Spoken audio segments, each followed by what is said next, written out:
Let me tell you a story. A story that spans a century. A story that tells of rivals, champions, and a whole lot of red. The Nebraska Cornhuskers, Lincoln's finest. The Oklahoma Sooners, the Crimson and Green. It began with pure dominance from the Huskers, rocking the Sooners 16 times out of their first 22 meetings. Then came an unprecedented 15 years of Sooner football. The Wilkinson era had taken over, and the rivalry quickly swung Oklahoma's way. The two behemoths would slug punches back and forth for years to come, until the 51st matchup, the 51st game, the game of the century. Number 1, Nebraska.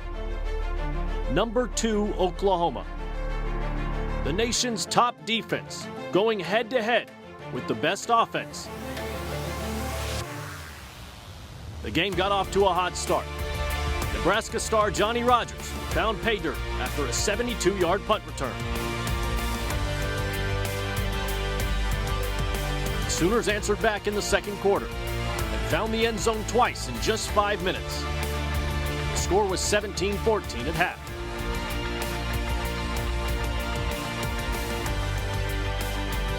The second half was all Jeff Kinney. The Huskers halfback scored 3 times and helped lead Nebraska to a 35-31 victory. But the story isn't finished. The two Tornado Alley teams would continue to do battle.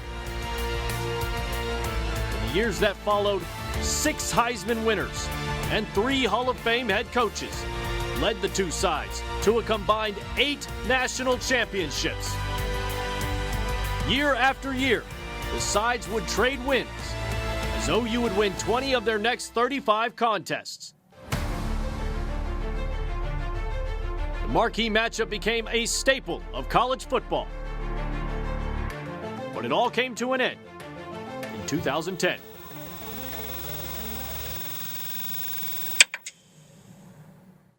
That is, until today. Today, the rivalry is renewed. The hatred is reborn. The pageantry is revived. In this game, legends are made and legacies are cemented. Today, a new chapter is written. It's the Oklahoma Sooners and the Nebraska Cornhuskers. And this is Game Day U.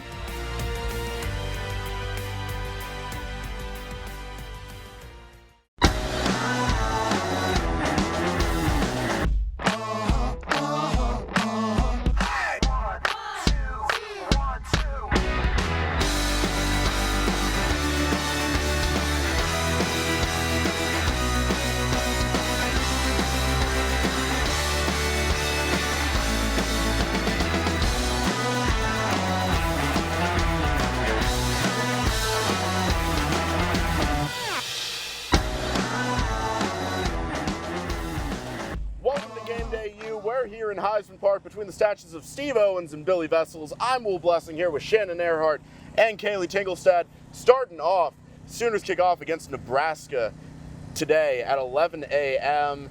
But let's talk about last week. What are some of your takeaways from Western Carolina? Well, a lot of my takeaways, I thought they had a great game. Obviously, they put up 76 points, which is huge. But my biggest takeaway was the wide receiver core. They were phenomenal. They played so well, and they completed passes to 11 receivers by the end of the first half. By the end of the game, it was 13 receivers. We just saw that depth continue to extend throughout the entire game. Jaden Hazelwood put up 2 touchdowns. Mario Williams put up a touchdown. And he really came out, and we saw his full potential on the field. I think he's going to be great when we get into conference play, and he's a guy that we can utilize when we play bigger and better teams. Obviously, Nebraska coming up. We're going to need to focus and use that depth as well. if the defense tries to slow down our wide receivers and our best players, we're just going to have other guys to back them up. And I'm not worried that we're ever going to fall short with our receiving core. Fair point. I'm going to agree with you on some of those fronts. Something that I was really harping on was the depth has to show out against the Catamounts, and they did. They proved that the talent is there. There were 2 separate 100-plus yard performances on the ground. Kennedy Brooks had 135 yards, Eric Gray with 101. There was a solid spread from the air. As you mentioned, Mims went for 136 yards. Jaden Hazelwood had 2 touchdowns. Mario Williams had 2 touchdowns. Rattler had a solid showing, 20 for 26. Well, it's a good thing when Marvin Mims only has 1 catch all night. That's a huge deal, and that's a great thing for the receiving corps. I know that Lincoln Riley's definitely happy about that one. The talent's there. The talent's there, and the backups can cover. Even Ralph Rucker got in the game, and that is something great to see. So they were perfect in the red zone. Great showing against the Catamounts. Yeah, I'm going to have to agree. There was a lot of depth. No one had a bad game against Western Carolina, and one of those groups that didn't have a bad game was the offensive line. They only gave up 2 sacks, and you have to think about it. They were in the game for most of the time with the defense not in the game for most of the time. And there was a lot of backup linemen that still did a great job, and I think that shows a lot of potential for the future of this team. All these second-string, third-string players doing such a great job. So I'm going to have to agree on the depth. That's a great point. And Lincoln talked about after Tulane, the players needing to be able to play for 60 minutes. And while the starting O-line didn't, but they played really well in that first half, playing almost the whole half. So I think they did a great job. It's great to see just progression week by week. I mean, yes, it's Tulane, yes, it's Western Carolina, but now coming up against Nebraska, they have a more solid defense, so it's really going to test our offense too, and it's good to see that progression week by week. They do, and speaking of the defense, let's hear from defensive coordinator Alex Grinch on the upcoming game. You're looking at it specifically on the interior. If you're not careful, you can get into the mosh pit. You can kind of mash at the line of scrimmage, and like I said, be okay to simply be blocked and say, well, he got me. And so just seeing an unwillingness to allow those snaps to happen. We say at minimum we want to be 3 yards in the backfield. Now, talking about the defense, they did show out. Shannon, on a scale of 1 to 10, what are your defensive expectations for the rest of the season? I would notch OU at about a 6. They're definitely above average, definitely batting over 500, but they're not phenomenal. I think one of those guys that we really need to harp on and focus on is Perrion Winfrey. He didn't have a great game against Tulane, but he showed out against Western Carolina. He made the big plays, but he also needs to be more productive and translate that into the Nebraska game. Obviously, not a lot was thrown their way in the Western Carolina game, and I really think that's going to be his shift versus Nebraska, and that we're going to see a lot more come their way. Every returning player should be different than they were last year. I know Alex Grinch harped on that when I was at the presser and talked to him. He said that every player needs to step up and he needs to see progression and see them change. Yes, they are phenomenal. I think they do have potential to be a great defense, but right now I gotta notch them at a 6. And Nebraska is gonna test their speed. We've seen spurts of them really shut down offenses, but again, it was Tulane and Western Carolina. So we need to see what they can do and how they can contest against a bigger team like Nebraska. If they play like how they did against Western Carolina and put more pressure onto the offense, I do think that they can maybe increase to an 8 or 9, but right now 6. Okay, you're going 6. I'm going all out, 10 out of 10, full expectations for the rest of the season. This was the defensive form that they expected. I mean, it was a shutout. It was a shutout, and that was the biggest deal. Sure, it was Western Carolina, but it was still a shutout. They had absolutely no chances in the red zone at all. Massive third down stops. Western Carolina only had 3 third down conversions out of the 15 they attempted. They stopped fourth down conversions. This is exactly what the defense needs to be doing. You mentioned that people had different forms against Western Carolina. They did. And this is the strong showing that they needed to go against the Cornhuskers, go against the rest of the season. Yeah, but also, Will, they did make mistakes last week, and in those mistakes of barely getting a tackle on a guy, barely getting a hand, almost getting a hand on the ball and tipping it, those mistakes are not going to fly against Nebraska. Oh, no. Nebraska has obviously a more solid offense than we saw against Western Carolina, and yeah, they put up 76 points. It kind of just shows how their defense really played, but those mistakes are not going to fly with. Oh, no, they're definitely. Oh, no, I'm not saying they didn't have mistakes, but I'm saying they can't have any more mistakes. My expectations are high. All right. I mean, yeah, that's a very hot take. I'm going to go with the 4, keep it a little bit lower. I agree that defense did have a great game against Western Carolina, but we have to remember that was Western Carolina. Yes. And let's remember how they played against Tulane. I mean, the only time they really showed out was in the last drive of Tulane, and that was when it was all or nothing. So I'm going to keep it low with the 4. There are a lot of strong players, I agree, but they're not gelling yet. They still need to gel. They still need to improve. Inconsistency is going to be their biggest issue, and there's still a lot of games to play. I mean, OU's only played 2 so far, so there's still a lot of games. They need to keep up this consistency, and if they expect to get to the playoffs, they need to keep going, because if OU has a bad defense, the playoffs aren't going to be a good picture. No, of course, defense wins championships. And they're not even ranked in the top 25. They looked No, they're good not. They're ranked like last 34, weekend. 35. They'll get up there. Okay, They will Mr. get up there. 10, I think you need to simmer down here. I think you're coming in too hot, too fast. No, I don't think so. Speed D But comes in hot and fast. they just have on to the play come- all 4 quarters, and they need to gel together, and Alex Grinch needs to figure out his depth and what he's doing with that secondary. And they do need to watch out for Adrian Martinez. He is really good at scrambling, and he leads Nebraska in rushing attempts, yards, and touchdowns. That's true. Well, but that's also one guy, and the offensive line, we'll get into this later, they cannot protect him at all. yeah. I think they're going to tear him up. But moving on, we talk about people, impressing on the defense, on the offense. What backups impressed? I talked about him a little bit earlier, but Michael Woods, I think Michael Woods did a phenomenal job. He only had 1 touchdown, but he also was disruptive and made catches for big plays. The Arkansas transfer needs to get more touches. He did not get his time at Arkansas, and now OU is going to let him control his full capabilities and come out and really play with this OU offense. He's a deep threat that I absolutely believe will be utilized against Nebraska, because Riley knows what he's got. He's explosive, and in my opinion, I think he has the potential to be an NFL caliber receiver. He's out of control. When Spencer Rattler throws out of control, he's able to get to those high point balls and get them and bring them down and bring them to safety and just keep the offense consistent. So I really think that Michael Woods was one that we need to keep our eye out for. He did. He had a good showing. I am going to personally have to go with the man, the myth, the legend. The fans have been calling for him, and they finally got to see him. Caleb Williams. They've been wanting him. He had a solid showing. Now, mind you, something to keep in mind, he really didn't have the first-string offensive weapons when he was in the game, but still, going for 84 yards, spreading the offense around. He gave some, lower on the roster guys a chance. He gave Jaden Knowles a chance, and he really got to show out. This guy is a leader. He's solid on the ground. He's solid in the air. The talent is there. The fans have been clamoring for him.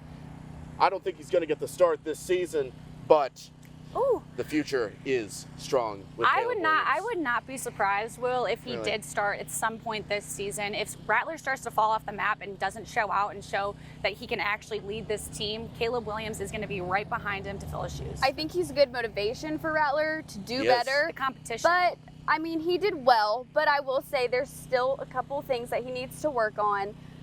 Williams did do a great job, but I'm still not seeing an amazing performance from him. He did great. He didn't have that first string, but he did good. He did good. The mindset's I think he did well with what he had. Yeah, with the weapons he had. And also we keep talking about OU's depth. We keep talking about OU's depth, and Caleb Williams showed that OU's depth is still there, and he's able to play with them, especially in the future. 2 or 3 years, we're going to see them all arise and all the youngsters get up and really play together. Well, I'm going to have to go with someone that was on the field with Caleb Williams, and that is Weatherman Jay. He had a great performance last weekend with 2 touchdowns. He averaged 9.3 yards per carry, which was more than any other running back in the game. I think it's just a great story to see him out in the field living out his dream, especially when he's one of Gaylord's own. He had a great game, and I think also he's a great weapon for the running game with Kennedy Brooks and Eric Gray. You can add him into that rotation, especially with Eric Gray being more of a passing running back. I think he could be a great addition. Yeah, I think Eric Gray is definitely more of a dual threat. So that's going to be great to see Weatherman Jay step into those shoes and just play behind him. It was great to see him get some field time, get some experience. I think overall what we can get from this, the future is bright for the Sooners. Future, they shouldn't be worried. Absolutely. Sooner fans should not be worried. No. Now, when we return, the Big 12 is growing. We'll give our thoughts on what that means for both conferences involved.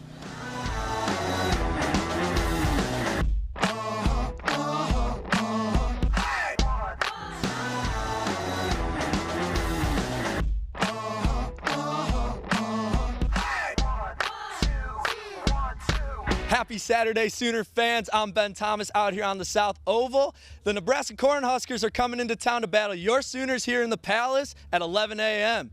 To honor the 50th anniversary of the game of the century, we're going to be out here on the South Oval asking students who probably were born after the game of the century about how much they know from that game. Question. What was the final score from the game of the century? 17-14, right? Was it 17? What was it? 17-13. I would say 50 to 17? 24, something like that. 34-24. 36-24. I'll go 17-7. 35-27. We'll do, I don't know, but I'll take a guess. 31-24, Oklahoma. 31-28. Remember, 28-25. I think it was in the 30s. 35-31. That is correct. First one to have it. Wait, who won though? OU. All right, next one here. What were the rankings for OU and Nebraska? 2 and 3. Yeah. I have no clue. Maybe like, well, you go first. But Nebraska was probably like 5, and then OU's probably a little bit higher, like 3, maybe. I'll go Nebraska's maybe like 7. I'll give OU 5. Maybe Nebraska 2, OU 5 or something. Ooh, wasn't it like we were number 2 and Nebraska was number 1? Nebraska 1, Oklahoma 2. Agree. That is both correct. So as you can see, the student population here doesn't know a whole lot about that 1971 classic game of the century, but they're in luck. We might just have another game of the century on our hands right here in the Palace. For Game Day U, I'm Ben Thomas. Welcome back to Game Day U. Now the Big 12 is going to expand, bringing in 4 new teams, UCF, Cincinnati, Houston, and BYU. Now, what does this mean for both the American Conference and the Big 12? You know, I'm going to kind of take a different angle on this, and I'm going to say how many conference games is the Big 12 actually going to play? Honestly, no. Utah is so far away from West Virginia, Ohio, even Florida. UCF is over 1,000 miles from their closest league members. Scheduling is going to be so hard with the 3 different time zones, so I'm really not sure how many conference games are actually going to play, and it's going to be interesting to see. And I'm going to highlight some other sports. OU basketball complains about going to Morgantown in West Virginia. Do you really think they're going to want to travel all the way to Utah, or West Virginia go all the way to Utah again, or Florida? It's just not going to work out. I don't see them playing a lot of conference games at all. I think West Virginia, honestly, should already be in the Big East or the ACC. I feel like they should have made that transition a long time ago, just like some of those other teams went into the Big Ten. Also Maryland, why are they in the Big Ten? Just highlighting some other teams, but I think conference play is going to be super difficult, and they're eventually going to have to split into 2 different divisions, either West and East or North and South. But this conference, I think it's going to fizzle out, to be honest. Yeah, it doesn't help anyone at all. I think it's definitely possible that there are divisions with this new 12-team conference. You allow for an even split. You don't make people travel to Tampa from Utah. That just doesn't make sense in terms of money, which is a big thing for universities. It doesn't help anyone. You know, the 4 teams that were joining, they were doing fine on their own. BYU is an independent. The other 3 in the American, it was looking good. Cincinnati's still doing well. You know, they're ranked pretty high and they're doing really well as a program, but I think they'll be covered up in the Big 12. Well, the Big 12, in my opinion, is not even going to be considered as a Power 5 conference anymore. It's not going to at be all. a mid to major conference. There's no possible way that the Big 12 gets better and can compete with the SEC or the Big Ten. Like, it's not happening. People don't take the Big 12 seriously to begin with. Yeah. They're not going to take them seriously with these people. And also, like, you know, dividing leaves the American Conference so much weaker. Yeah. They're taking away the really good teams. You know, you're taking away national champions in UCF. You're taking that away from the conference. There's no claim left to that Group of 5 conference. It doesn't strengthen the Big 12. No. Everybody will lose eventually. And I mean, who's left in the American? ECU? Yes. Kaylee. Yes, ECU is left in the American. This is just really ruining any chances for the American. It's continuing to draw the line between Power 5 and Group of 5 conferences. You're choosing to take, maybe you can consider the 3 best teams out of the American into this other conference, the Big 12. But I don't like it at all. And these teams, I mean, yes, UCF is good. Cincinnati's doing well. But are they good enough to compete? I mean, the Big 12's not doing their best right now, but are they good enough to be in this conference? They're good because they play these weaker teams. I mean, they play Temple, Memphis. Not going to say ECU because ECU is All right. It's good. They're good good. at baseball. They're good. Sure. But it's weakening the chances for these schools to have any publicity, anything. I mean, because Cincinnati, they get their fame from we're a Group of 5 school and we're ranked high. Now they're going to be in the Big 12, so that's not something to be proud of. They're going to continue to just be average. I would love to see UCF and BYU compete with, I mean, Tech is not that good, but Oklahoma State, Baylor. Baylor's also not that good. No, it may. But it may you jump know, up. the other TCU, like other teams that are powerful, Iowa State, like they stand no chance. I'm completely with you, Kaylee. No. I think for anything for the American, adding maybe App State, Coastal Carolina, even Marshall could help a little bit, but I mean, those still... That conference is going to be so big then, and it's just going to end up splitting into 2 divisions, and both divisions are just going to become weaker. It's not It's going to good. be East and West. No, these American Conference teams are used to being the out-of-conference game that universities pay money to win. It's not going to translate to this being a good conference. It's going to translate to it being, you know, not a Group of 5, but a group of meh. Yeah, I mean, and also, how is Oklahoma State going to feel about this? You're adding these weaker teams into the conference. They're already mad that OU's leaving and Texas is leaving, so you're just going to add weaker teams into the conference. I mean, that's not something exciting for any of the schools. K-State, Iowa State, and Oklahoma State are all the states. Are pissed. They are. Well, and even Kansas, I mean, who knows if they'll still be able to beat these teams. You're pushing it a little bit here. But I'm saying, I mean, they're going to even struggle against these new teams. I mean, they lost to Coastal Carolina, who's not even considered to be added to the Big 12, so it's not going to do anything for them. It's not helping them out in any way. No, but, you know, while we're talking about Kansas, they did get a win. They got 1 win. Is it possible that they could get 4 wins this season for the first time since 2009? Is it possible? Can the Jayhawks do it? You're really asking me this? I am asking you this. Absolutely not. They are 1-1 right now. Congratulations, you beat South Dakota. Oh my gosh, it's so great. Yeah. They're in the Missouri Valley Conference, like good for you. You were in the Big 12. Hey. It was embarrassing. Leipold is still building his team. I don't think Kansas is ready to actually win 4 games. It's sad to say, but you know, both the offense and the defensive game, it just isn't there. The defense is lacking on all aspects, on all cylinders. They're not firing on all cylinders. And the secondary's coverage is non-existent. They miss simple plays and, quite frankly, don't know how to read the offense. They lost to Coastal Carolina. Yes, they're great, but they're not better than Oklahoma State or Tech or Iowa State or K-State. Kansas is not going to be able to win 4 if they can't beat Coastal Carolina, who's ranked, what, 17th? Like, no chance.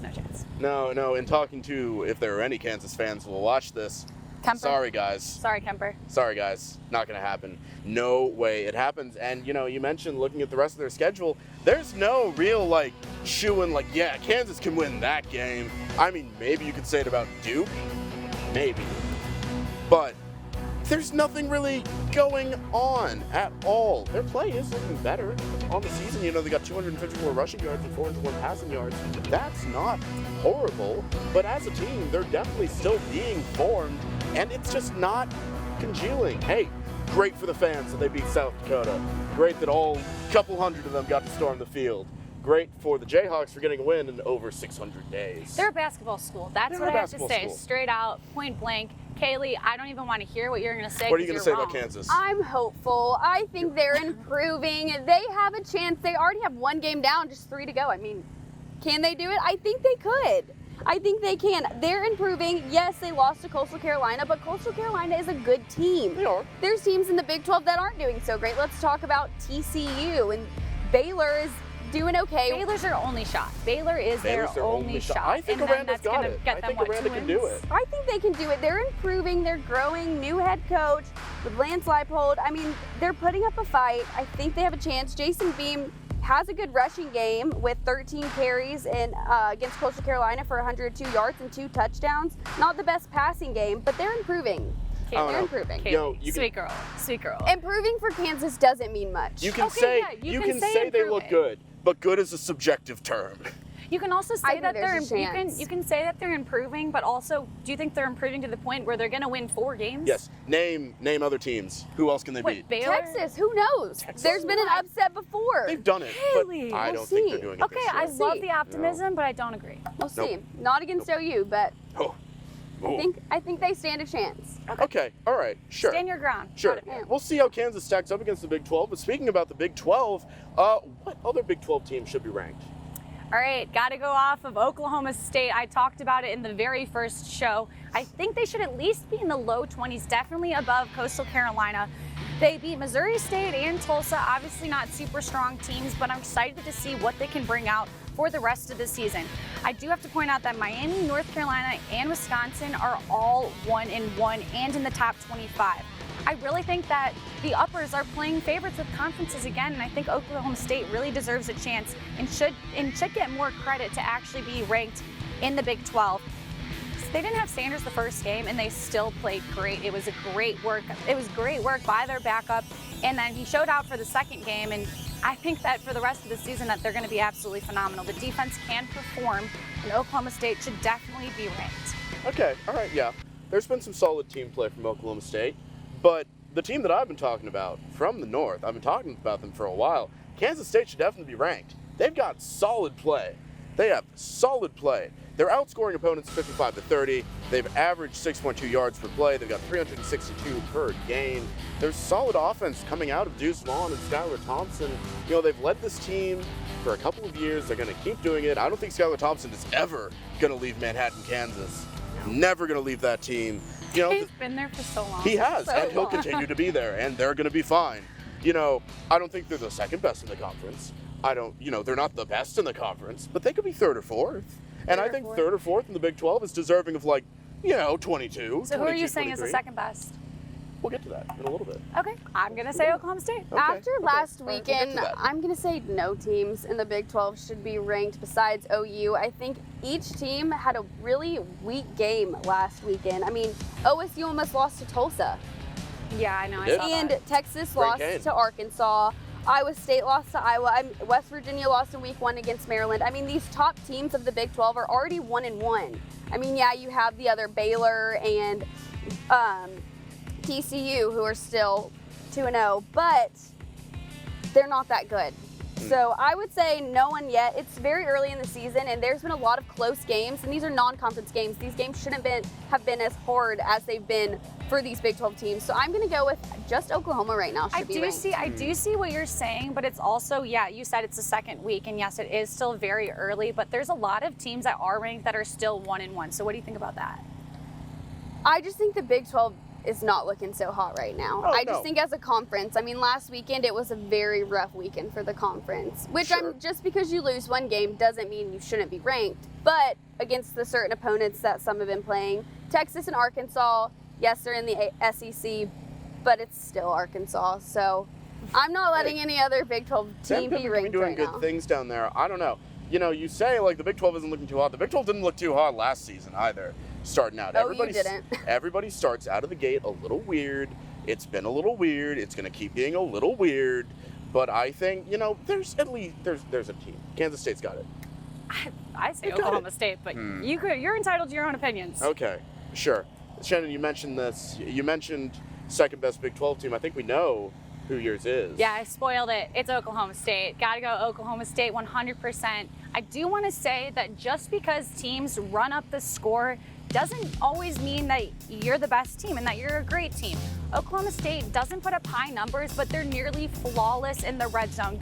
They've gone 7 for 7. Does Texas even know where the red zone is? I just have to throw that out there. They lost to Arkansas. That was embarrassing. What Oklahoma State can do is hold teams to field goals versus touchdowns. That's absolutely crucial. Obviously, less points. That's how football works. Their pass rush defense is so much improved, and they've had enough stops to make heads turn. Yes, they're young on the perimeter, but Jaden Bray is holding his own, and the bench runs deep with Brennan Presley and Braden Johnson. Like LD's 98-yard kickoff return was, I don't know if you guys saw it, but it was astonishing. It was very impressive, and that's what we expect to see from that great of a receiver. It was very great, and veterans are showing what they're supposed to do. LD Brown looked like Cordero Patterson, for gosh sakes. He was great. They knew They knew what was coming. Texas knew what was coming, and they were not able to stop Arkansas. You watch tape, you practice, you are obviously the better team, yet you fall short to Arkansas, to the Razorbacks. I'm sorry, it was not good. In Kansas State, before anybody says anything else, their only weapon is Deuce Vaughn. That's their only weapon. Oklahoma State fires on all cylinders. They should be the second best in the Big 12, and they are 100%. Okay, sure, maybe.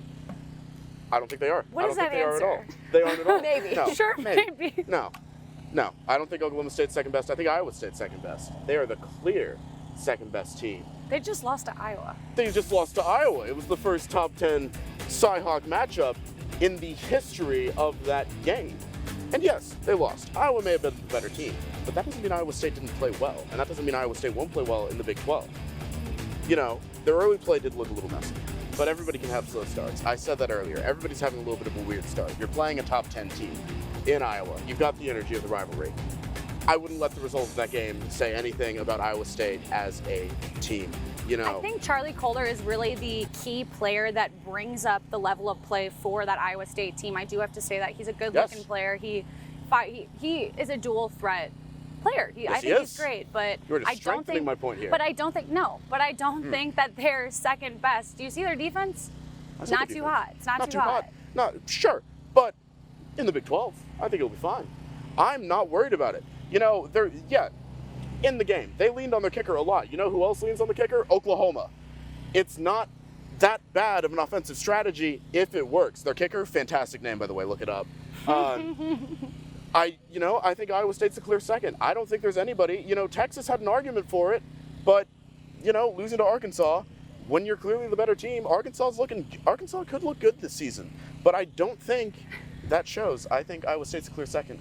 Well, I'm going to have to go off that, and I will make that argument. I think Texas is the best team in the Big 12 as of right now. Yes, they had a bad game last weekend against Arkansas, but Arkansas is an SEC team, and if you're going to argue that Arkansas is the worst team in the SEC, then you have not seen South Carolina play this season. They are not at all. They are horrible.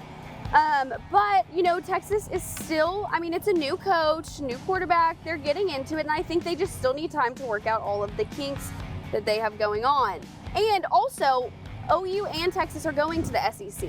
Higher caliber teams, this is what they need to be expected to be playing in the future years. So losing to an SEC team isn't as bad as losing to teams in lower conferences.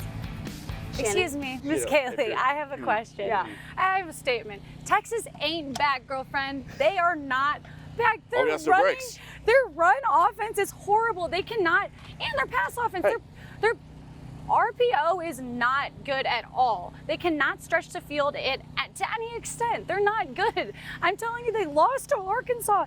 And again, they knew what was coming and they could not stop. They could not get their offense to actually, I don't even know, produce. They didn't know. It just makes me angry. I don't agree with you at all. I think they're still working it, but I mean, like I said earlier, the Big 12 isn't looking so hot right now, so it doesn't mean you have to be amazing to be the second best team in the Big 12. Oklahoma State's looking pretty good in my eyes. You know, in the game against Tulsa, they're the only team that can actually contend against Oklahoma. I think it's going to be the only team, if they lose, to beat Oklahoma. You know, serving as the middleman here, both metaphorically and physically in this setup. Now, Texas has some strengths. Sarkisian's got a plan. It's not being executed well. Bijan Robinson with the run game is looking good. You know, he wants to be Reggie Bush. He's got to be a little bit better. Oklahoma State has flaws as well. I will always critique Mike Gundy. What? Mike Gundy, is that their only flaw? It's a big one. Flaw. It's a big flaw. But he's doing well this year. So far, so good. I say Close keep an eye games out shouldn't for be Texas close. this weekend. Playing Rice, I think it's time to show. Rice. They're good, but they're going to work out these kinks and they're going to show that they're capable. I'm going to keep this point. You want the good teams in the Big 12? Go north. Go Kansas north. State, All Iowa right. State. Keep it north. Okay. Anyway. We agree to disagree. How about that? Yeah. Sure, okay. We'll come back to we it. Can do that. You know? we I can. like We you very guys, so much I'll be can. nice. Okay. All right. Now we're going to toss it over to the studio team where they'll share some of their heroes and zeros from this past week of college football.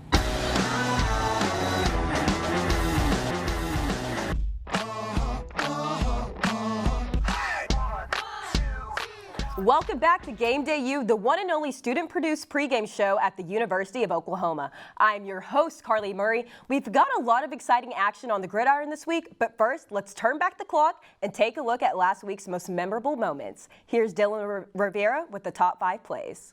Thanks, Carly. We start with Coastal Carolina and KU. Here's one we don't see often. Blocked punt, recovered in the end zone for a touchdown. Alex Spillum with the SWAT and 6, and his teammates are all over it. Let's have a closer look. 4 defenders break through, only 3 blockers in the way, and Spillum eats that one up. This was actually the second key play from the Chanticleer special teams in this game, and it would help lead them to a 49-22 win. Miami of Ohio and the Minnesota Golden Gophers. Blaine Gabbert's little bro, Brett Gabbert, drops back to pass and lets it go toward the end zone. And Jack Sorensen is there for the back shoulder grab. Touchdown, Red Hawks. One-on-one coverage, and Terrell Smith gets beat on an excellent catch. However, Minnesota's boat would row right over the Red Hawks as they nabbed a 31-26 win.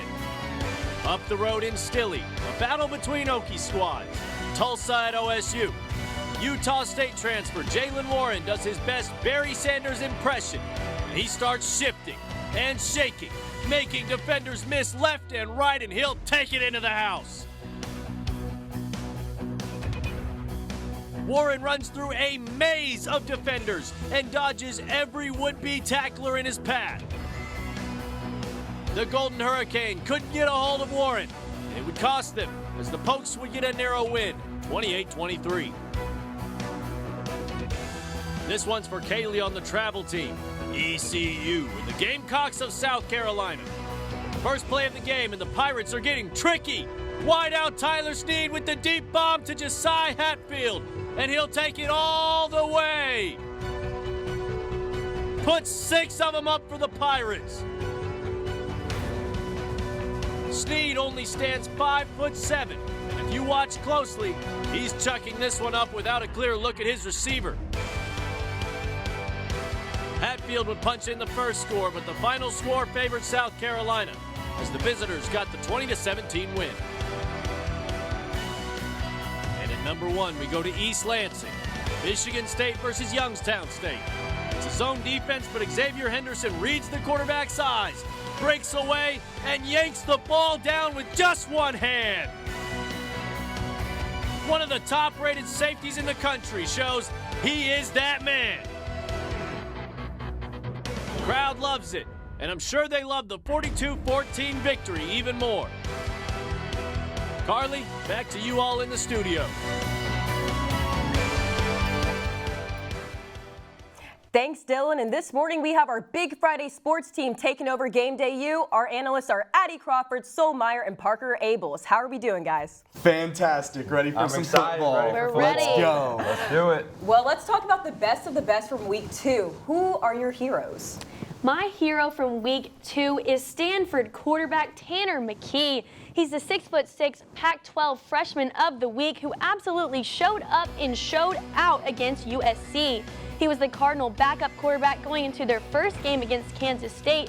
They lost 24-7, where he actually came into the game to replace Stanford's starting QB, threw a touchdown in the waning moments to prevent a complete shutout. Cardinal completely upset USC 42-28, making it their first win against the Trojans since 2015. Tonight, Stanford travels to Nashville to take on Vanderbilt. And I think the missing piece here for the Cardinal was a good, solid quarterback, and that's exactly what Mckee proved himself to be last week. In this game last week against number 14 ranked USC, Tanner Mckee had something to prove, and he completely did, completing 16 of 23 passes for 234 yards. Yeah, huge game against USC, and if you had USC as your playoff team, you're probably looking a little dumb right now. So. I think you said that in week 1, right? USC would be the number 4 seed in the college football playoff? Was it me? Maybe. But my hero of the week is Zach Evans, running back out of TCU. TCU was down big early in this game, 19-7. So Zach Evans made a huge 51-yard run right here to put them back in the game and give them the momentum that they needed. He had 22 carries for 190 yards and a touchdown with a 14-yard catch. And the big runs that he had there that were the difference maker. Max Duggan may have been the guy that technically won them the game, but Zach Evans kept him in it with huge 10-yard burst runs on first down. He also had some great conversions on third down. He was the guy that kept them in the game and just did a phenomenal job at helping TCU get that win against Cal.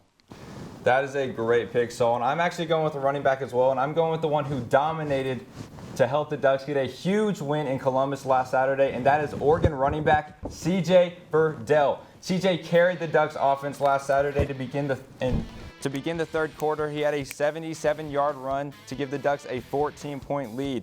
He was dominating the ball, and the Buckeyes just had no answer for him the entire game. Because of him, that opened up the passing game for Anthony Brown, and they started throwing the ball well. That was all due to the dominance of Burdell, and while he did slow down towards the end of the game, he gave the Ducks the boost they needed to win the game late. Columbus is not an easy place to win, especially when Ohio State is the number 4 team in the country. The Ducks, led by Burdell, went in to Columbus and got a huge win for their program. Yeah, Burdell was amazing with the 2 rushing touchdowns and 1 receiving. Now we've talked about the good, so let's talk about the bad and the ugly. Who are your zeros for week 2? Going back to this Stanford-USC game with my hero being Tanner Mckee from Stanford, I'm going to go with my 0 from USC, which is Trojan kicker Parker Lewis. Lewis was ejected from the game on Saturday night for targeting. I mean, come on, talk about a rough start. This is almost unheard of for a kicker. Stanford's Nathaniel Pete returned the kick 27 yards when Lewis decided to show off his physical side. If you take a look at the video, you can see plain as day Lewis lowering and leading with the crown of his helmet.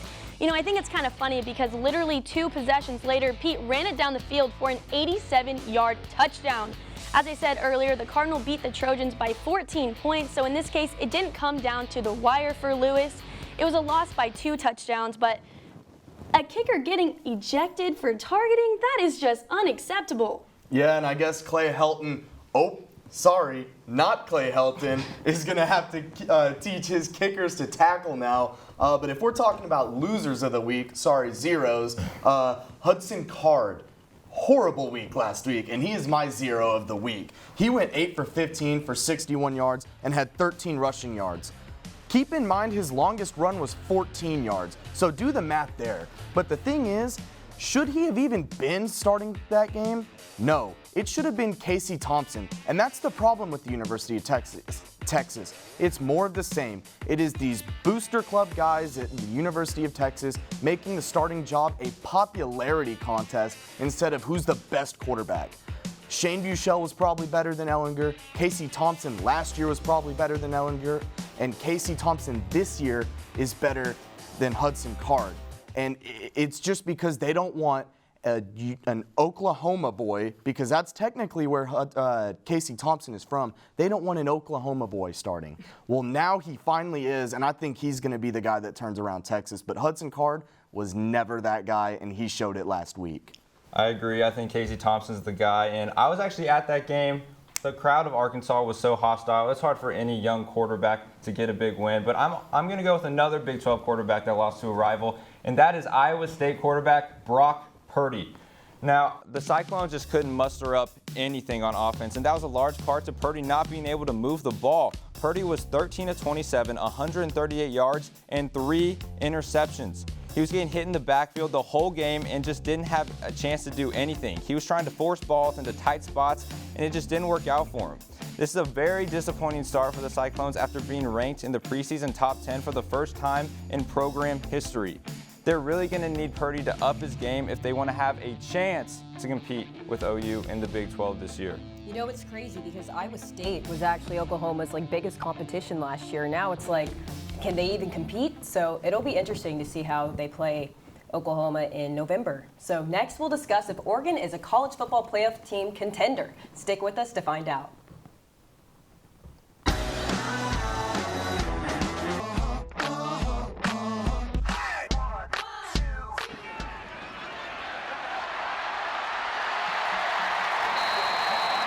The OU community centers their culture around sports, but being a student athlete isn't the only path into the sports world. Photojournalist Grace Wynn lives, breathes, and captures sports one photo at a time. I first started getting into photography through my high school newspaper. I worked for them for 4 years. I was our co-photo editor, and then I also did graphic designing for them. And so there was one day my sophomore year that my journalism teacher said that nobody was going to do any photos for the football game, and I was a sports writer, had no idea what photography was, no idea how to do anything, and I just decided to shoot the football game that day, and it's kind of turned into my lifelong passion. Wynn had her own opportunities as an athlete going into college, but realized though her passion for sports remains strong, being behind the lens is exactly where she wants to be. I love photojournalism. It's what I want to do for a living. Maybe not work for a newspaper or anything, but definitely doing social media marketing, kind of where sports is kind of going. And so sports really brought me into what I love. I played softball growing up, was going to probably go play college softball, and then this kind of was my bigger thing and decided that this is what I wanted to focus on more. She might have hung up her own cleats, but Wynn knew she didn't want to give up sports. Her passion for photojournalism shines through every home game at Owen Field. One of my friends reached out and said, hey, I think you would really like this job. They were looking for a photographer for football on game days, and I said, yeah, that's really up my alley. So I talked to them, I got in contact with them. I ended up going to a walkthrough through the stadium, which was so amazing, and then they kind of hired me on the spot, and I started working the next day. Through Sooner Vision and Sooner Sports Properties, Wynn, along with many other photographers, are able to channel their love for sports long after their last play. For Game Day U, I'm Madison D'Addario. Welcome back into the studio. It's the fourth segment of our show, and we have 4 questions ready to go. So if you guys are ready, it's time for 4th and 4. Well, the Ducks beat the Buckeyes to move on to 2-0 for the season. The Pac-12 hasn't sent a team to the college football playoffs since 2016. Do the Ducks have what it takes to snap the drought? Absolutely. After 2 straight conference titles, I'm going to call it now. The Ducks will be in the playoffs this year, and I'm going to tell you why. Ohio State was Oregon's biggest challenge this season, and they overcame that. It was a test to see how the Ducks would do against a CFP favorite, and they did well. It was a confidence builder for sure because matchups like USC and Washington, they're going to be a breeze, and it showed that Oregon has what it takes to make that run in the playoffs. While this Ohio State win was huge for the Ducks, it's not the only reason they're going to be in the playoffs this year. Looking at the roster, Oregon has one of the most talented teams, especially in the Big 12. Every position is loaded with talent, from Anthony Brown and Ty Thompson at quarterback, CJ Burdell and Travis Dye leading the run game.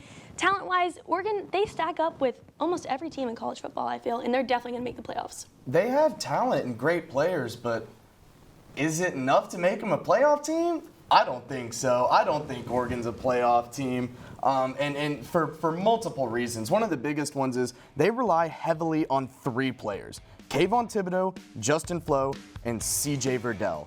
And yes, that did work last week, but with Thibodeau and Flo injured and not confirmation on whether they're back this week or when they will be back, it's going to be really tough for them to keep up the rest of the season.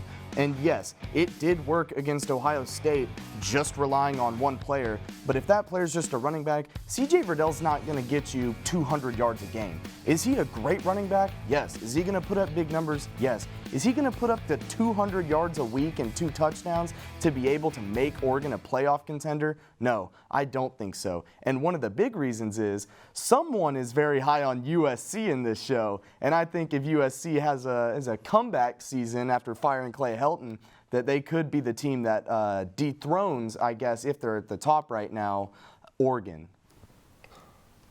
Come on, Saul, man. You don't know what you're talking about. Oregon is 100% a playoff team. You don't just walk into the shoe and get a win if you're not a playoff contender. Now, they did struggle week 1 with Fresno State, but it's week 1. A lot of teams struggle week 1 against much lesser opponents, including OU and, well, half the Pac-12. I don't see anyone on Oregon's schedule besides maybe UCLA in the Pac-12 championship that could get in their way of a playoff spot, and with a big win over Ohio State, they control their own destiny.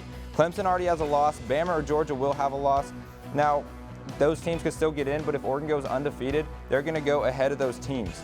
Anthony Brown is a great quarterback, and he has great weapons, and they have possibly the best defense and best defender in the country in Kayvon Thibodeau, who didn't even play against Ohio State. Oregon is going to the playoffs this year. So speaking about the Ducks, their win over Ohio State was considered one of the biggest upsets. If that wasn't the biggest upset, then what is? Wow, I absolutely love this question. And you know what else I love? I love seeing Texas lose, and that's exactly what we saw last week when Arkansas absolutely manhandled the number 15 Longhorns 40-21 for the first Longhorn beatdown in Fayetteville since 1981. The Razorbacks ran for 333 yards and held the Texas offense to only 256 yards. Arkansas only punted twice the entire game. Every other series, except for one, resulted in a score. Every one of their touchdowns came from different players. And what I really took from this game is that Arkansas could possibly be ranked this season. Especially after beating Texas, it can boost their confidence going into SEC play next week, starting with Texas A&M. And this follows the trend from recent years with another early season loss from Texas. They've lost at least one of their first 3 games since 2014, and it is 2021. It's apparent now more than ever, if you didn't know, Texas is not ready for the SEC. I love that. You are so right. I love Texas losing, but my upset of the season so far is Montana over Washington. Now, Montana's an FCS team, so people need to realize that that is a big deal when an FCS team not only beats an FBS team, but a ranked team. Washington was ranked at the time, and there's a reason they lost this game. The bookie effect. Michael Martin taught it to me. It is the bookie effect. If y'all don't know who Brendan Radley Hiles is, he is a safety / cornerback that was on OU's team last year when OU was atrocious and their defense was known as being terrible. The bookie effect. When bookie joins your team, morale and hype goes up, defensive production goes down, and you lose to teams you should not lose to. And that's why Montana beat Washington. I love that, the bookie effect. Pretty clever, I'll give you that one. I'm going to go with the game that ultimately sealed Clay Helton's fate with USC, and that is Stanford beating USC at the Coliseum.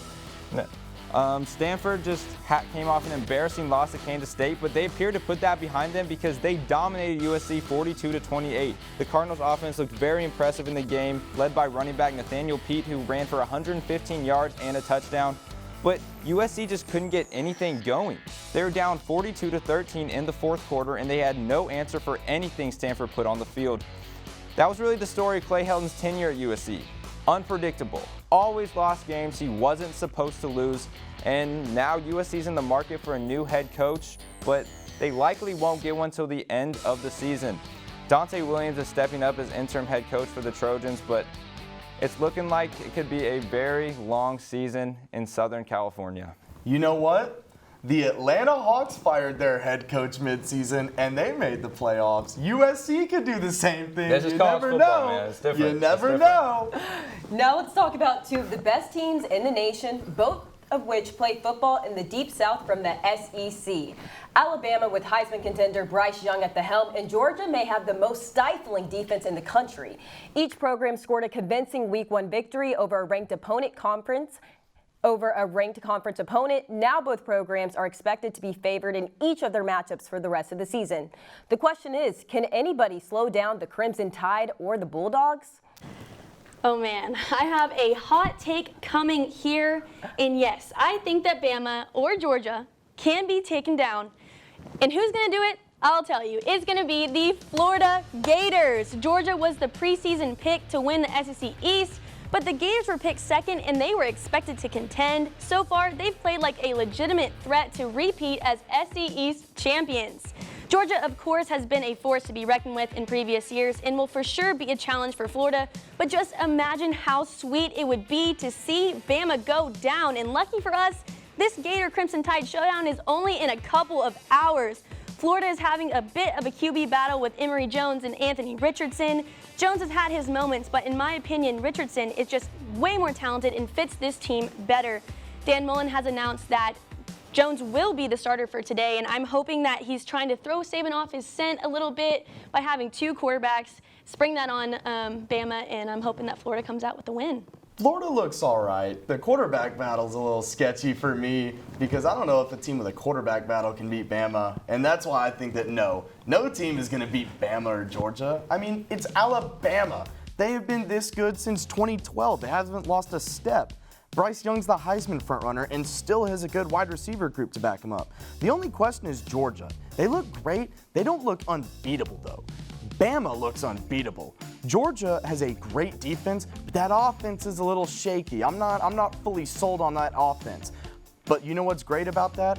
Georgia's in the SEC East. They're going to have a real tough time beating Florida, Vanderbilt, Missouri. That was sarcasm, obviously. No, they are not going to have a tough time beating them. The SEC East is pretty weak, so Georgia is just, they can take some bad games and still be able to make the SEC championship game. Bama looks unbeatable. They'll run through the West like they do every year. I think it's going to be no one can stop them.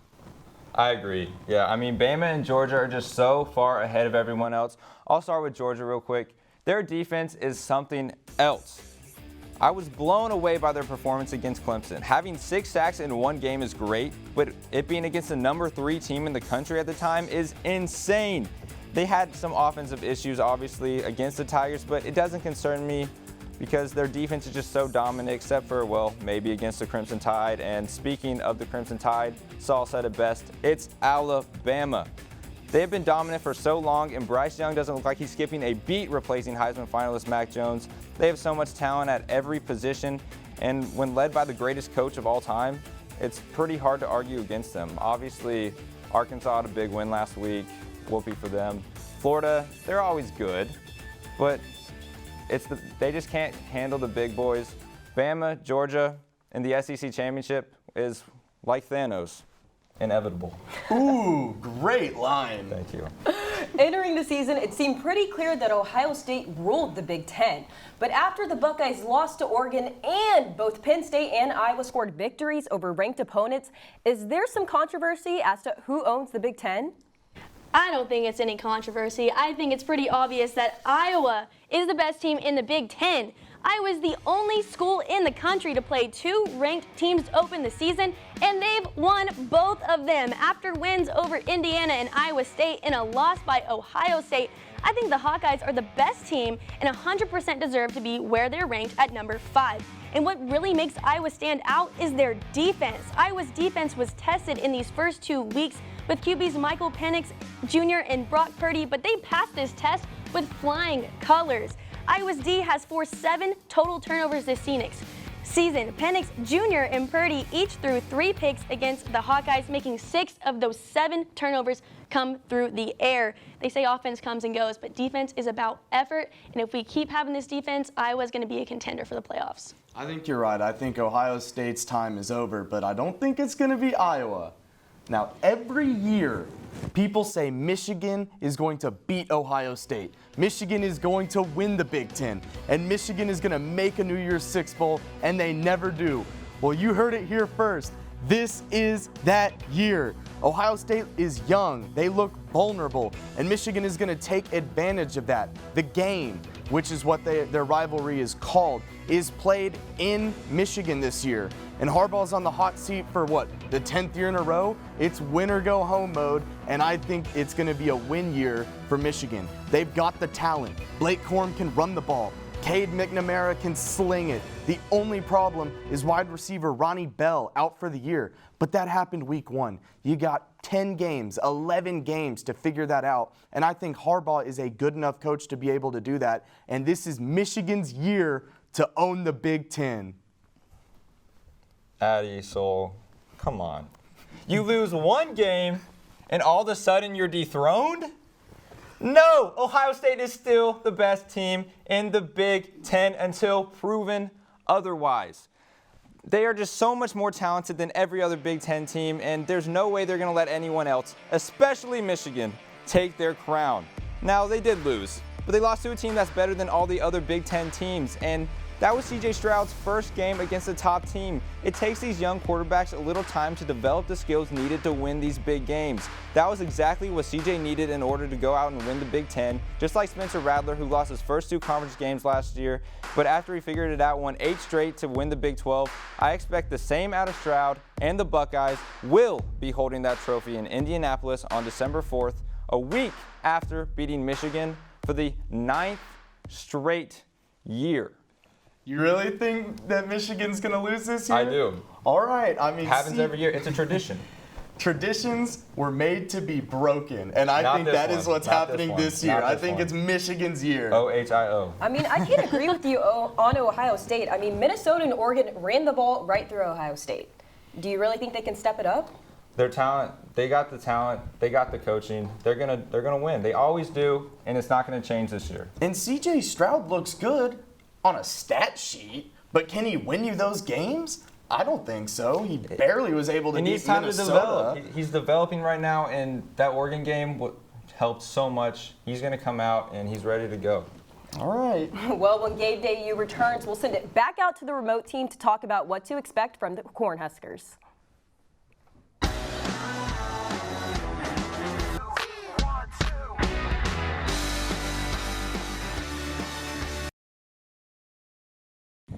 Welcome back to Game Day U. Sooners, Cornhuskers, kicking off at 11 a.m., playing for the first time since 2010 in the Big 12 Championship. Now, what can we expect from the Cornhuskers in this game? I think they're gonna have poor running backs and a lack of run play. Last game, we saw Adrian Martinez literally carry the entire team. He was the #1 rusher last game, and that was him scrambling. He went for 364 yards. That's literally so unhealthy. He had 220 yards on 41 attempts, which is not too shabby. The whole team did.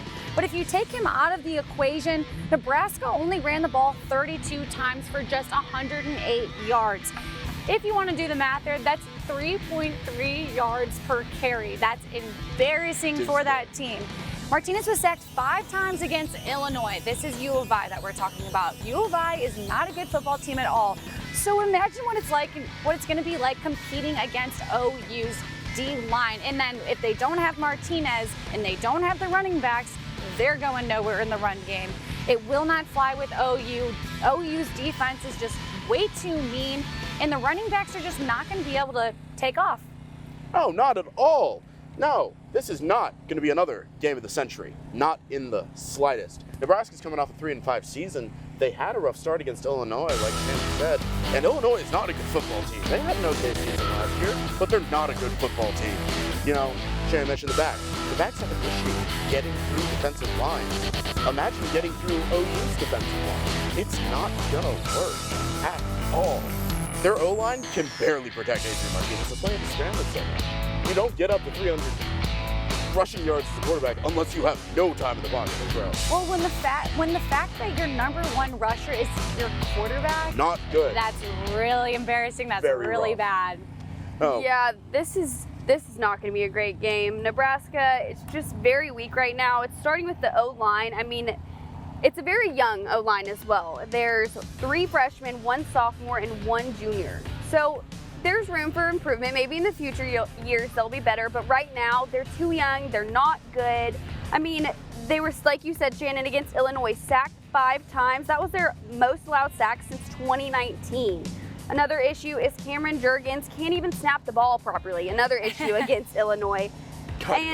And everyone's quick to blame Adrian Martinez for the poor offense, but you have to look at the offensive line. They're the ones to blame. And like you harped on, the rushing game is not strong. Well, the offensive line is not strong. So it all roots from the offensive line being weak. Nebraska does have a stronger defense, so that's where they'll be able to keep up a little bit. But sorry, Matt, Nebraska is just not good. No. It's not going to cut it at all. You mentioned the defense. The defense is absolutely solid. I think it's going to be the strongest that OU actually faces all year out of conference play, but their offense is lacking, and it kind of hurts my heart a little bit. I want this to be a great game. I want this to be close, but I just see OU winning by at least over 20 points. And Nebraska knows, like their own team knows that the offensive line is not good and it's not where they want it to be. Exactly. I mean, they know. At least they know. They're preparing. Self-awareness is key, but no, I want this to be a good game. I want this. It's a classic rivalry that hasn't been played. The Blue Bloods. Exactly. It's the Blue Bloods. Yeah, it's a game of the century. It's not going to be another game of the century. It may be the anniversary, but it's not going to be another. Also, this Nebraska team, struggled against Illinois. Their 2 wins have not been by good teams. They haven't been able to test themselves out against a good team. Their wins are Fordham and Buffalo. That's not anything major. Yeah, they were big wins, but it's also Fordham and Buffalo. Yeah. Not going to do anything there. The OU They needed defense. that week 0 game against Illinois, but it didn't do anything for them except just prove. It exposed them. Yeah, literally. It proved that they can't produce. They can't do much. Embarrassing mistakes in that game. Just not good play. The OU defense is going to eat Martinez. But it's going to be a fun game. It's going to be a really exciting game, especially here in Norman. It's going to be fun for these college students to see what this game used to be like. And for a bunch of the alumni to come back and actually watch. It's very, very sweet. Yeah. Great game. Not going to be great play on Nebraska's side. Moving over to the Sooners, let's, Shannon, who are you calling out this week? I'm calling out Lincoln Riley. Lincoln, hey, man, buddy, you have to capitalize on this game, and also you do not want to be known as the coach who lost to Nebraska. That will live with you for the rest of your life. Bud did it, Barry did it, Bob did it. Now it's your turn to capitalize and really do great on this against this team. Don't let this live with you for the rest of your life. You need to pull out the win and do it steadily. No, of course, yes. Yeah, real unfortunate that Lincoln's name doesn't start with a B. That'd be a really cool phrase. I'm going to call out Jeremiah Hall. Talking to him in the preseason, he called himself the, one of the old heads on the team. Saying that he's stepping up as a leader. He may be doing that in the locker room, but you got to do that on the field too. He hasn't been able to produce this season yet, and in a 76-0 rout, I would expect the old guys to get the reps that they need. He had 1 rushing attempt against Western Carolina for 6 yards. He had 1 reception for 16 yards. If you want to be a leader on this team, you got to step up on the field as well. Set a good example for these young guys. And it's just not happening yet, Jeremiah Hall has spurts of good moments. He does have spurts. I do give him credit for that, but also got to step it up. Yeah, he's got got step it up. A lot of time it's, where are you? You're just looking. Where are you? Hey, he can block. Yeah. But you got to be an offensive weapon as well. Kaylee, what do you got? Well, I'm going to go with Oklahoma center Robert Congle. Yes, Nebraska's biggest strength is their defense. If you're going to say Nebraska has a strength, it's going to be their defense. So the offensive line, the center, needs to be on their A game, because that is where Nebraska can take advantage of OU if there's anything they can take advantage of. Also, he has big shoes to fill with Creed Humphrey being gone. I mean, that's massive shoes. Big holes for him to fill. And the offensive line just needs to allow Spencer enough time to figure out where, use his arm. He needs that time, and we need a strong running game. So with a strong offensive line, it's going to make it a lot harder for Nebraska to get up there, and it's going to keep OU where they want to be throughout the game. Oh, yeah, talking about the offensive line, they've got a legendary couple of lines to live up to, and they just haven't quite congealed yet. Yeah. Bill Beatonbaugh, swapping people in and out, it hasn't led to a good... Bill Beatonbaugh needs to show out this game. He needs to shine and show that OU's defense is absolutely at the caliber that everybody thinks they are. Yeah, you can call OU QBU. I think you also have to call them OLU. And, you know, they're not doing that All quite right. this season. I like They it. got to keep going. They got to keep going. Creative here. Fantastic offensive linemen in the NFL. Got to produce more at this level this season. Closing out, let's get into score predictions. What do you think the score is? The score is going to be 52-27 OU. Yes, I do think that Nebraska has a very powerful and strong defense, like I mentioned earlier, and they can fly to the ball really fast. So what OU's receivers need to do is be super aware of that and just know their surroundings and really lock it down in the backfield. At home, this is the perfect time for OU to prove that they can play against a strong defense, probably the strongest that they're going to face, and just single-handedly win and come together and beat Nebraska for the game of the century, 52-27. Okay. Yeah, fair. I'm going to have to go with 42-14 Sooners. Very similar reasons. You know, Western Carolina was a tune-up. Nebraska will be a test. The offense is getting into form. The defense is getting into form. Expectations are high. You know, we've talked about the Nebraska offensive line. The Nebraska QB is good. He's got good play, but he has no time to think. He just has time to run. And shutting that down, the pass rush, shutting down the offense, will be key. OU is favored by 22 points. I think they'll hit that spread. It won't be quite half 100 hung on them, but it won't be a close game. Yeah, I'm going to have to be around the same area. I'm going to go with 44-17. Same reason, the defense is strong. Like you said, one of the hardest ones I think OU will go up against.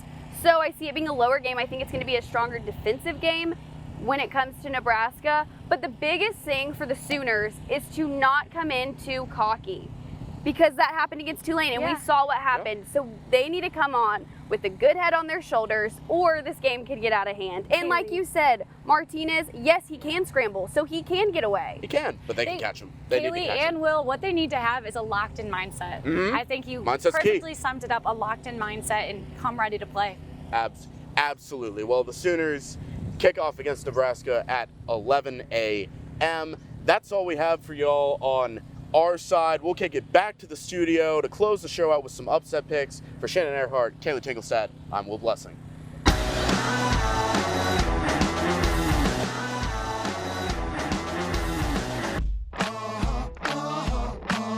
Welcome back to Game Day U as we continue to count you down to kickoff between Oklahoma and Nebraska at Owen Field.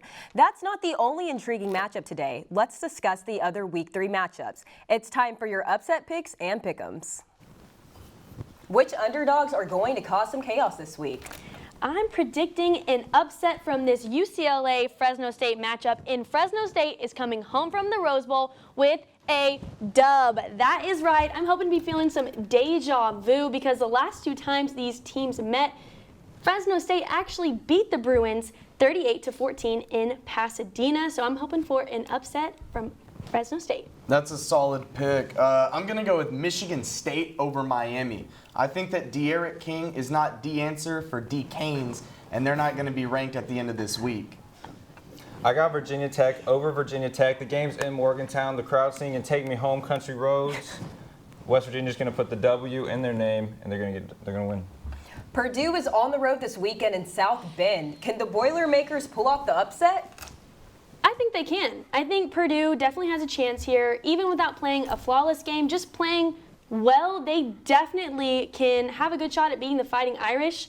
Notre Dame may have made the playoffs last year, but they escaped with a 3-point overtime win against Florida State, and that looks especially bad because the Seminoles dropped their second game to Jacksonville State. I mean, come on. I don't think Notre Dame is as strong as everyone thinks they are. I think they're still a very good team, and they could still pick it up at any time, but it's not going to be this week. I agree, and they also lost to Toledo by 3, and it's Toledo. Come on. I've gone on air 2 weeks ago saying whether it's Bama or an FCS team, I will always go against Notre Dame, and I'm sticking to that here and taking Purdue. Oh, I'm going Notre Dame. Game's in South Bend. The Toledo game was a wake-up call. I think Notre Dame's going to take it, and I don't know how close it's going to be either, honestly. Well, BYU is fresh off an upset win over Utah. This week, they take on the Sun Devils of Arizona State. Who do you got? I'm saying forks up, baby. I think that this team has gone through its warm-ups, and it's time to start the season. Southern Utah and UNLV, they were just blips along the way to get ready for this game. QB Jane Daniels, he's been sharp even if he's running a little bit much, taking off for 125 yards in the 37-10 win over UNLV. The ground game is working, and moving the chains has not been any sort of the problem, so I'm going to take the Sun Devils on this one. We're in agreement again. I'm also going with Arizona State. BYU's still kind of on that Zach Wilson hype train. Yes, he was the number, 2 overall pick in the draft, and he was a good quarterback, but he's also not there anymore. And I think the people that made the rankings kind of forgot that. Zach Wilson's not your quarterback anymore. You know, I got Arizona State in this one. Well, I'm going with y'all against y'all again. I'm going BYU. They just had a big win against Utah. They're hyped up. They're ready to go. I think Brigham Young's going to get a win today. Well, Bo Nix and the Tigers are headed up to Happy Valley for a whiteout game. Are you with the Nittany Lions, or can Auburn get the road win? Oh, Auburn's getting the road win. Both of these teams struggled a bit last year in 2020, but I feel that whoever wins this game is in for a good comeback year. The Tigers have outscored their opponents so far, 122-10. Those opponents may not have been, the most amazing teams ever, but it's still impressive. They're going to be walking into this whiteout game, but we can't forget the X factor, which is Bo Nix. So I'm going with the Tigers. I'm with you on that one again. Bo Nix looks good. I got the Tigers. Auburn. Come on, guys. Whiteout game, Happy Valley. Give me Penn State. Yeah, I have Penn State too. The nation's #1 team, the Crimson Tide, are traveling down to the Swamp where they are 14-point favorites. Do the Tide roll, or do the Gators pull off the upset? Well, I love a good underdog, so I'm going to go with the Florida Gators. Yeah, Florida is going to beat the Crimson Tide today. Alabama's first challenge is not going to be on the field. It's going to be in the crowd. Ben Hill Griffin Stadium is one of the loudest venues in college football. It's not an easy place to play, especially for a first-year starter quarterback and a rebuilt offensive line with only 2 returning starters from last season. This QB situation with Florida, it could work to their advantage. Bama's going to have to prepare for 2 quarterbacks, not 1. I think that Florida's going to take this one. I got to disagree with you. Florida looks a little lost to me. I'm taking Bama, and can I take them by 100? Oh, come on. Thank you, Sol. Finally, I am not alone on this one. I'm going Bama as well. They're just too dominant. Florida has the quarterback issue. We don't know who's starting. I guess Emory Jones is starting, but I think Bama's just going to win big. Addie, I quickly learned in week 1, do not question Nick Saban. I picked Miami to beat Alabama, and that did not work out well. But let's wrap up with the game that's taking place behind us at Owen Field. Do y'all have the Sooners or the Cornhuskers? Come on, guys. Nebraska has bounced back from their loss against Illinois, and the Cornhuskers QB Adrian Martinez has shown some improvement from the season opener, but no one can really think that Nebraska is prepared to upset Oklahoma. I mean, come on. The Sooners already got their wake-up call in week 1 with Tulane. They're not going to let that happen again, so it's super easy for me. OU. You're right there. I'm with OU. I think it's going to be a shootout. And the difference maker in this game, whether who wins, which I think will be OU, is Scott Frost's play calling and whether or not he'll let Adrian Martinez loose. I mean, we'll see, but if he doesn't let Adrian Martinez loose, OU can really run away with this game. Yeah, I'm going OU as well. I think it's going to be a big game, and I'm actually going to dedicate this pick to my grandfather, Poppy. I just want to say you've been so strong through this, and I'm so proud of the way you fought, and you've always kept a positive attitude around me. You've been the best grandpa anyone could have asked for, and you've inspired me to do so many things. Sorry. And you've encouraged me to follow my dreams, and look where I'm standing right now. So thank you so much, Poppy. And I love you more times infinity. Well, that was a very sweet tribute to Poppy. Thank you for that, Parker. And thank you for watching Game Day U here in Gaylord Hall at the University of Oklahoma. We'll be back next week with coverage of OU versus West Virginia. For Addie Crawford, Sol Meyer, and Parker Abels, I'm Carly Murray. Be sure to keep up with Game Day U on Facebook, Twitter, and Instagram. Have a safe and fun game day.